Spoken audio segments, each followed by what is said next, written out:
October 1st of 2016, I was able to harvest my biggest buck ever, my oldest buck ever. This buck is 5.5 years old, and today I'm going to walk you through the steps I took to find this deer and how I snuck in right in his bedroom and I was able to get it done early season.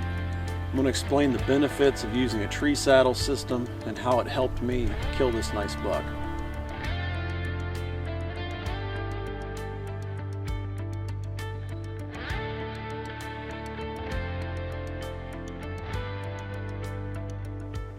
So in my postseason scouting, I was going over this area, and what we have here is just a little 2 to 3 acre patch of laurel on the side of this mountain. So this is the leeward side of the hill, which means the predominant wind, south-southwest, comes over this hill. So these deer like to bed in this area. So while I was walking this area postseason, which would be about this time of year in March, I found a bed right up here on this hill. A big, well-worn bed that I knew a big buck might use to get a wind advantage and a sight advantage up here on the side of this hill. So I marked this spot on my GPS, and later in the summer I come back in here and I set a trail camera. And what that trail camera showed was 2, 3, sometimes 4 different bucks coming out of this area. So with that little bit of information, I was able to know what wind direction these bucks were using this bed on and when I might want to hunt it. So what I'm going to do is show you this bed, show you what he can see out of this bed, and then I'm going to show you how I accessed it and the tree that I used.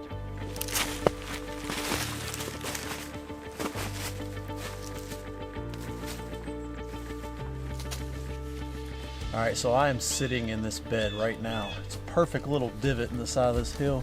Got some cover here with this laurel, good back cover with this tree. So as he's sitting here, he can see the open woods in front of him. He's got cover behind him, a steep hill right here, where it drops off right here at the bed. So anything that comes from below, he can see. Anything that's from behind with a predominant southwest west wind coming over him, he can smell it. So it's just a perfect setup for a lone buck that's bedded here, so all of his senses are used. And when I found this spot, it was just like a no-brainer that a big buck would bed right here. It's just an awesome spot. So my goal is, when I find a bed like this, is just to try to figure out how I can get in here as close as possible in the early season when he's not moving that far.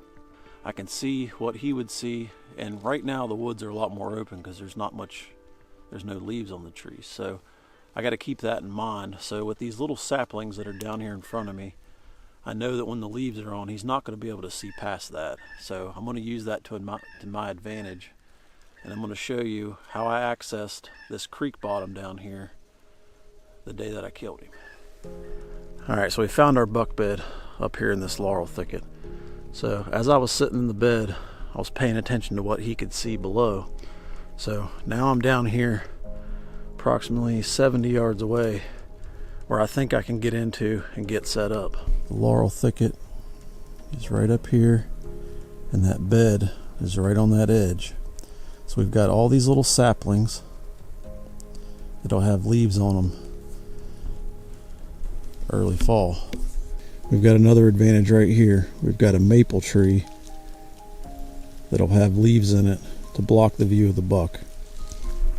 So when I came in here right before season and I set a camera out to try to figure out what bucks were using this bedding area, there was a faint rub line coming from that bed, traveling right down this hill, right along this edge of brush right here. So with that knowledge, thinking that he might exit and come low, and then looking at this cover that'll block his view from mine, this is the tree that I picked right here, this maple tree.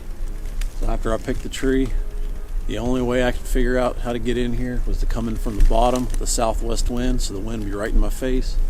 So I'm going to take you down here and show you exactly how I accessed it and climbed this tree.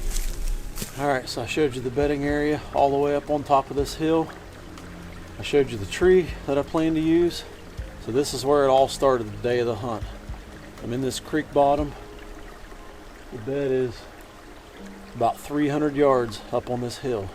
So you got to imagine in early season, all these small trees have leaves on them. So use the wind to my advantage. Wind's in my face the whole time. And I'm going to use this old logging road to slip up here. And this is where stealth is the name of the game. So the first half mile, burn the woods down, walk as fast as I need to because I know exactly where that buck's bedding at. When I get within inside that last 200 yards, that's where I slow way down. That's where having this saddle and super lightweight gear comes into play, because I'll take a step.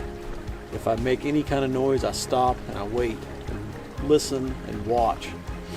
And that's the whole key to this style of hunting, is being patient enough to that last 200 yards where you can slow way down and not alert that buck that you're coming in there. That's where I think a lot of guys mess up, is they just rush in there and they bump him out, and it ends your hunt before it even begins. So I'm going to show you how I slipped up this road here, not making any noise, and that's all the hunt come down to, was that right there.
Alright, so I've made it to my tree without making very much noise at all. So now it comes time to climb. So this is where proficiency and efficiency with your climbing gear comes into play. Doesn't matter if you use climbing spikes like I do, or climbing sticks, anything, just be good at using it. That's all I can say. And the name of the game here is just quiet, steady, nice and slow. We're not in a race. Our goal is to get up this tree without that buck that's bedded 70 yards away hearing us. So I've got my climbing spikes. I'm going to strap them on, and I'm going to slowly work my way up this tree.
That sucker was bedded right here. I saw his rack. He fed his way out here. 40 yards, I freaking smoked him.